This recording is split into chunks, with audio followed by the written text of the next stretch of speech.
নমস্কার বন্ধুরা, আমি দেবপ্রসাদ গাই চলে এলাম আপনাদের সামনে প্রত্যেক দিনের মতো। তো আজকে আপনারা অনেকেই বিভ্রান্তির মধ্যে পড়েছেন, আর পড়ারও কারণ আছে। কিছু মিডিয়া চ্যানেল আছে যারা মোটামুটি একটা তিল পড়লে তাকে তালের মতো একটু বড় করার চেষ্টা করে এবং নেচে গেয়ে বেঁকে ঝুঁকে লিপস্টিক লাগিয়ে সে একটা বিধিখিস্ত কাণ্ড করে ফেলে, মানে একটা প্যানিক তৈরি করে ফেলে মানুষের মধ্যে।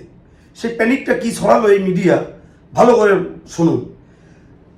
এই সিএতে বিশাল এক রদবদল এসে গেছে, বিশাল এক মানে ঘোষণা এসেছে। মানে কি ঘোষণা? পাসপোর্ট নিয়ে বিশাল ঘোষণা। মানে সে কি বাঘ না হাতি না ভাল্লুক? মানুষের ভিতরে একটা ভয় ধরে দিয়েছে, একটা থরহরি কম্পন। SC card, ST card, OBC card, মানে এরা যে এমন নাচানাচি শুরু করে দেখে মানুষের পিলে চমকে যায়। আমি বলি শুনুন, এরা বহু নাচানাচি করে, এইগুলো আপনারা শুনবেন না, দেখবেন না।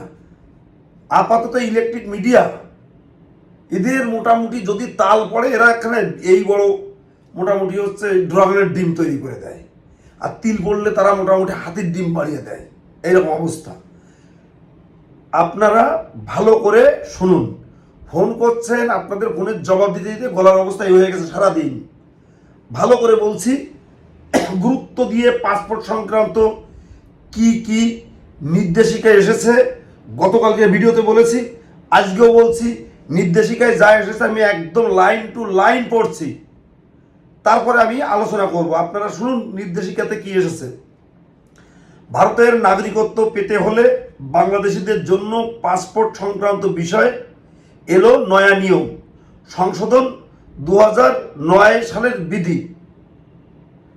কি লিখেছে? 2009 সালের বিধি সংশোধন করে তাতে একটি অনুচ্ছেদ করেছে রাজ্য সরকার ও কেন্দ্রীয় সরকার।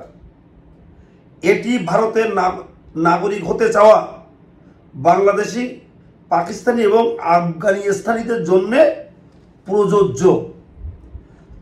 অর্থাৎ কেন্দ্র সরকার, আমরা সিএ করার সময় যে যে ফরম্যাটে করতাম সব ফরম্যাট ঠিক আছে।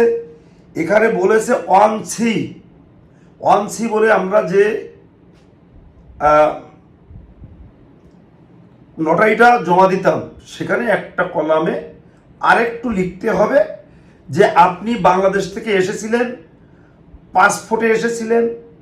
হ্যাঁ, যদি পাসপোর্টে এসে থাকেন, হ্যাঁ ইয়েস পাসপোর্টে এসেছিলাম, এবং পাসপোর্টের নাম্বার কত এইটা চাইছে। বাংলাদেশি পাসপোর্ট যদি থাকে, ভালো করে মনে করুন, মানে মাথায় রাখেন, বাংলাদেশি পাসপোর্ট যদি আপনার কাছে থাকে, আপনি যদি বাংলাদেশি পাসপোর্টে এদেশে এসে থাকেন, শুধুমাত্র সেই তথ্যটুকু চেয়েছে। যদি আপনারা এসে থাকেন তাহলে লিখবেন হ্যাঁ আমি পাসপোর্টে এসেছিলাম। অনেকে বলছে আমরা হ্যাঁ বলেছেও, এরকম ঘটনাও সত্যি, আমারও অনেক রিলেটিভের হয়েছে। তারা পাসপোর্টে এসে পুলিশের ভয়ে সে পাসপোর্টগুলো পুড়িয়ে দিয়েছিল। তাহলে এখন সে পাসপোর্ট কি সপ্তম আসমান থেকে ধরে নিয়ে আসবে, ওখান থেকে নাজেল করবে? থাকলে আপনারা বলবেন হ্যাঁ পাসপোর্ট আছে, তার নাম্বার এই, পাসপোর্টটা আপনারা জমা দিয়ে দেবেন। অসুবিধা কি? Not Indian passport. বাংলাদেশের থেকে যারা এসেছেন সবাই ইন্ডিয়ান পাসপোর্ট আছে, ওই পাসপোর্টের তথ্য চাইনি। ওই পাসপোর্টের তথ্য যখন আইবি আপনার বাড়িতে যায় তখন জিজ্ঞাসা করে আপনার কি ইন্ডিয়ান পাসপোর্ট আছে, আপনি বলবেন আছে, কোনো সমস্যা নেই। তারপরে কি বলছে দেখুন, বাংলাদেশ, পাকিস্তান, আফগানিস্তান কেউ ভারতের নাগরিকত্ব পেতে চাইলে তাকে নিজের দেশের পাসপোর্টের অবস্থান জানাতে হবে, যেটা আমি বলছি। এই সংক্রান্ত একটি ঘোষণাপত্রে ডিক্লেয়ারশিপ জমা দিতে হবে।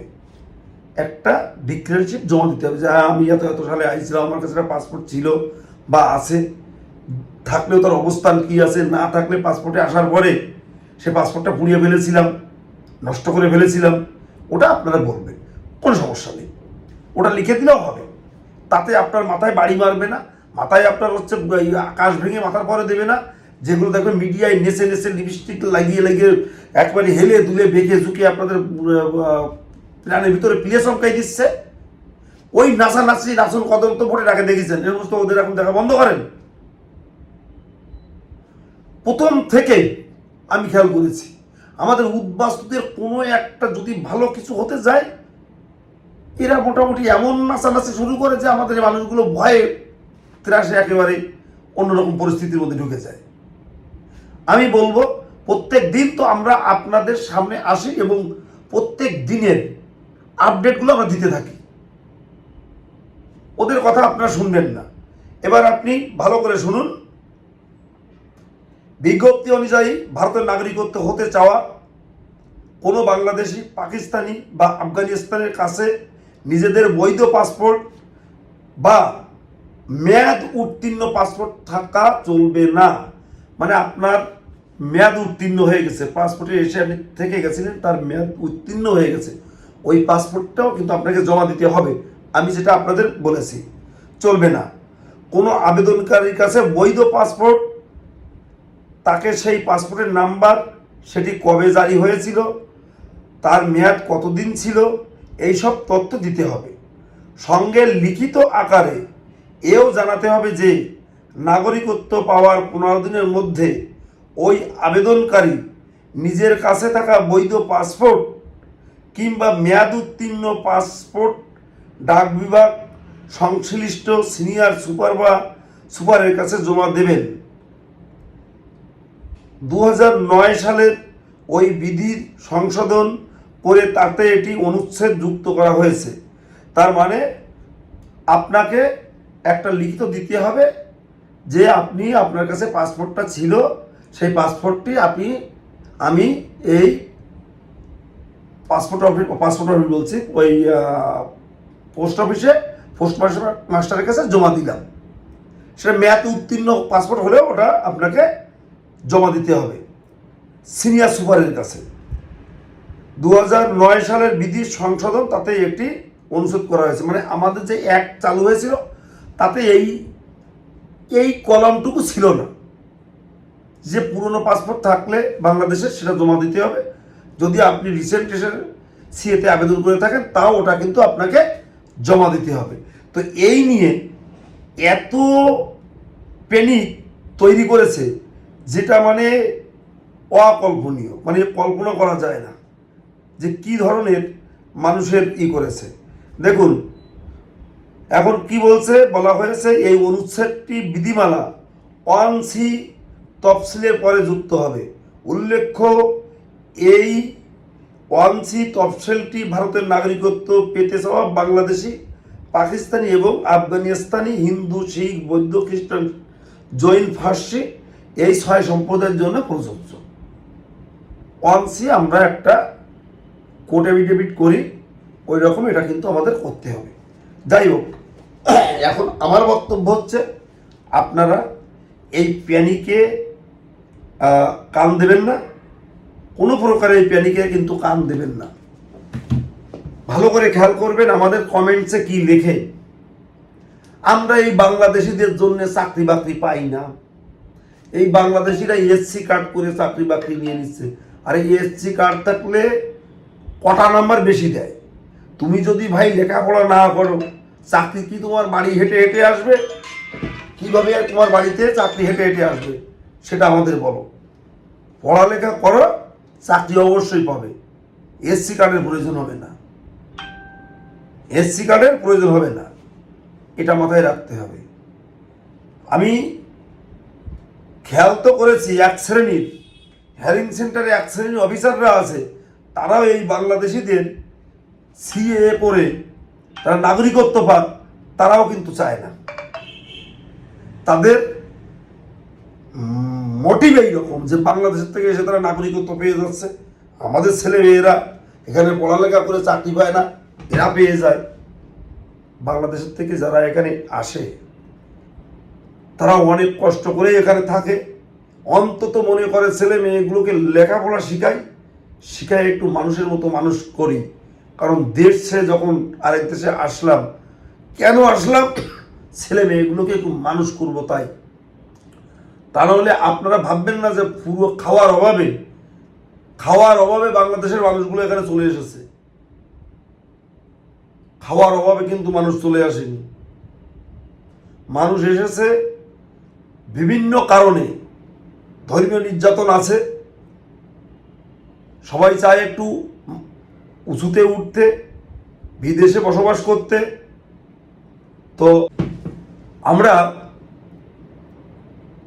ভালোভাবে লক্ষ্য করি যে কমেন্টস বক্সে অনেক অনেক বিরূপ কমেন্টস আসে। সেই কমেন্টসগুলো বেশি সংখ্যক আসে বাংলাদেশ থেকে আসা 3 দিন আগে তার বাপ কাকা এখানে এসে হয়তো কোনো কায়দায় একটা লটারির মাধ্যমে চাকরি জুটিয়ে নিয়েছিল, এয়ারপোর্টে ঝাড়ু দিত বা কোনো স্কুল কলেজের বারান্দা পরিষ্কার করত, সরকারি চাকরি গ্রুপ ডি।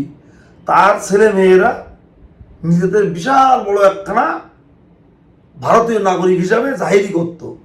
সিএ যখন চালু হলো আর এসআইআর যখন চালু হলো, সব বাঘ এখন বিড়াল বলে মেও মেও মেও মেও করে আমাদের পিছনে ঘুরে বেড়াচ্ছে, দাদা একটু সিএ করে দাও, দাদা একটু সিএ করে দাও। তাই বলবো, ভয়ের কোনো কারণ নেই। আপনারা SC card, ST card, OBC card এগুলো নিয়ে একটু ভয় পাচ্ছেন, ভয়ের কোনো কারণ নেই। ভয়ের কোনো কারণ নেই। কারণ আমি জানি, আমার জানা মতে অনেক কথিত হায়ার কাস্ট বলে যাদের, অনেকেই এসসি কার্ড করেছে। এসসি কার্ড করে এসসির সুযোগ সুবিধা নেওয়ার জন্যে, এসসির সুযোগ সুবিধা নেওয়ার জন্যে তারা এই কার্ডটি করেছে। অনেকে এসসি কার্ড করে ভোটে, পঞ্চায়েত ভোটেও নির্বাচনে প্রতিদ্বন্দ্বিতা করেছে। তা আপনারা কি চান যে তাদের এসসি কার্ডগুলো থাকুক, তাদের এসটি কার্ডগুলো থাকুক? রাজ্য সরকার জানে যে কি পরিমাণে ঘাপলা করেছিল চোরের সরকাররা। তো যে সমস্ত উদ্বাস্তু মানুষ আপনাদের এসসি কার্ড আছে, আপনারা সিএতে আবেদন করুন, একজনের কার্ড বন্ধ হবে না। তার কারণ সিএর অ্যাক্টে স্পষ্ট বলা আছে, আপনার যত ডকুমেন্টস আছে একটি ডকুমেন্টসও বাতিল হবে না, আপনি সিএ এর মাধ্যমে নাগরিকত্ব নিন। এটা হচ্ছে আইনের কথা। তো আপনারা আজকে শুনলেন যে পাসপোর্ট সারাদিন যারা একটু মাথা খারাপ করে ফেলেছে, মাথা খারাপ করবেন না। অতি শীঘ্রই আপনার আশেপাশের ভাই বন্ধু যারা আছে বাংলাদেশ থেকে এসেছে, সিএতে আবেদন করিয়ে দেবেন। কারণ এরপর এনআরপির পরেই এনআরসি। আমাদের অনেকগুলো ধাপে পরীক্ষা দিয়ে এখানে কিন্তু আমাদের নাগরিকত্ব জাহির করতেই হবে। তাই বলবো, পশ্চিমবঙ্গের যে কোনো প্রান্তে আপনারা যেখানে থাকুন না কেন, আমাদেরকে ফোন করবেন। আমরা সিএএ কি, কেন, কি কারণে করতে হবে, কীভাবে করতে হবে, কি ডকুমেন্টস লাগবে, টোটালটাই আমরা আপনাদের বলে দেব। আমার ফোন নম্বর 9804682324। শুধু এই পশ্চিমবঙ্গে নয়, ভারতবর্ষের আপনি যে কোনো রাজ্যে যেখানেই আছেন আমাকে ফোন করবেন। আমি আপনাদের সিএএতে আবেদন করার সার্বিক সহযোগিতা করব। এই কথা আমি যেমন প্রত্যেক দিন বলি এবং আজও বলছি যে আমি কিন্তু একদিনের জন্যে, একটি মুহূর্তের জন্যে থেমে নেই সিএএ নিয়ে কথা বলা। যখন পশ্চিমবঙ্গে চোরের রাজত্ব, মাফিয়া রাজত্ব, তাদের ফোনের পরে ফোন, তাদের হুমকির পরে হুমকি, কোনো কিছুতেই কিন্তু আমাকে দমিয়ে রাখতে পারেনি। প্রত্যেক দিন আমি সিএএ নিয়ে কথা বলেছি, পথে ঘাটে তাদের সঙ্গে মুভ করেছি, তাদের সাথে ঝামেলা করেছি। এই যে চোরের রানীর যে সমস্ত শুষ্ক চোরগুলো বিভিন্ন জায়গায়, বিভিন্ন ওয়ার্ডে, বিভিন্ন পঞ্চায়েতে ঘুরে বেড়াতো, ফোন করতো, আজে বাজে কথা বলতো, হুমকি দিত। অনেক অনেক সহ্য করেও আমি কিন্তু এই সিএএ প্রত্যেক দিন বলে গেছি।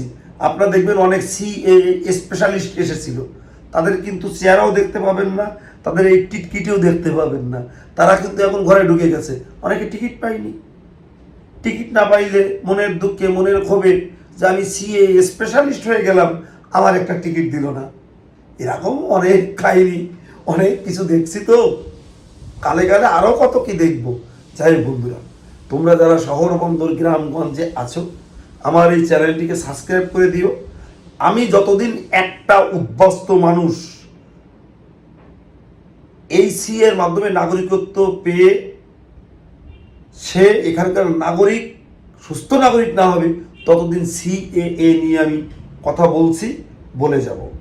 তোমরা ভালো থেকো, সুস্থ থেকো, সুন্দর থেকো, এই কামনায় আমি আমার বয়োজ্যেষ্ঠদের চরণে আমার প্রণাম জানিয়ে আজকের মতো আমার বক্তব্য এখানে শেষ করছি।